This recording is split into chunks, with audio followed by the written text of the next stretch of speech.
అస్సలాము అలైకుం రహమతుల్లాహి బర్కాతుహు.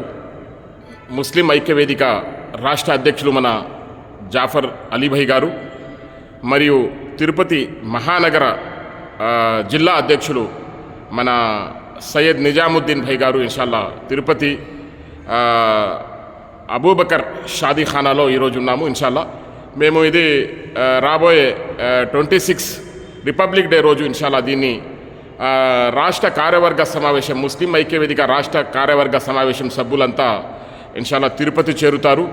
అదే రోజు జాతీయ పతాక జెండా ఆవిష్కరణ జామా మసీద్ పెద్ద మసీద్ దగ్గర ఉంటుంది ఇన్షాల్లా. ఆ తర్వాత ఇక్కడ వస్తాము. ఇక్కడ తర్వాత ఇన్షాల్లా భోజన ఏర్పాట్లు కూడా ఉంటాయి. మరియు తిరుపతి జిల్లా కమిటీలు ఏర్పడి ఉన్నాయి. వాళ్ళ ప్రమాణ స్వీకారాలు అదే రోజు అవుతాయి. మరియు ఎన్నికలు ఈ ముస్లిం ఐక్యవేదిక ఎన్నికలు జరపలేదు అంటున్నారు. చాలా ఒక మంచి నిర్ణయం తీసుకున్నాము. అదే రోజు రాష్ట్ర నలుమూలల నుంచి కార్యవర్గ సమావేశం వస్తుంది కాబట్టి ఇన్షాల్లా అదే రోజు ముస్లిం ఐక్యవేదిక ఎన్నికలు జరుగుతాయి. సీక్రెట్ ఎన్నికలుగా ఇన్షాల్లా మేము నిర్ణయించుకున్నాం.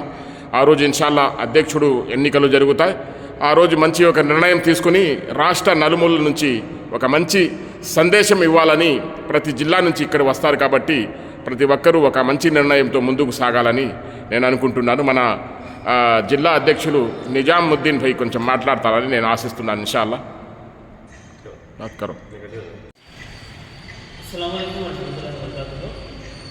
ముస్లిం సామాజిక అభివృద్ధి ధ్యేయంగా ఏర్పడినటువంటి ముస్లిం ఐక్యవేదిక ఏర్పడిన అనతి కాలంలోనే తమ యొక్క అసమాన త్యాగాలతో ఈరోజు ఆంధ్రప్రదేశ్ నలుమూలలో ఉన్నటువంటి ముస్లింల మన్ననలను పొందుతుంది. ఇక అదే స్ఫూర్తితో రానున్న రిపబ్లిక్ డేను రిపబ్లిక్ డే అంబరాలు అంటే విధంగా జరపాలని, అదేవిధంగా 26వ తేదీ జనవరి తిరుపతి మహానగరంలో ముస్లిం ఐక్యవేదిక అఫీషియల్ కార్యవర్గ సమావేశాన్ని నిర్వహించాలనేసి ముస్లిం ఐక్యవేదిక నిర్ణయం తీసుకుంది.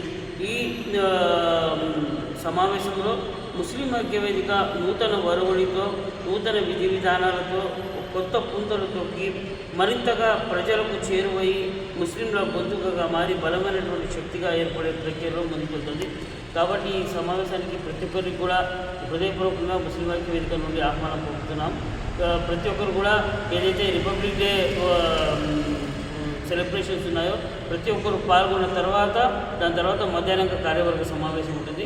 కాబట్టి ఈ రాష్ట్ర వ్యాప్తంగా ఉన్నటువంటి ముస్లిం ఐక్యవేదిక కుటుంబ సభ్యులందరూ కూడా ఈ యొక్క కార్యక్రమంలో పాల్గొని విజయవంతం చేయాలనేసి నేను విజ్ఞప్తి చేస్తాను.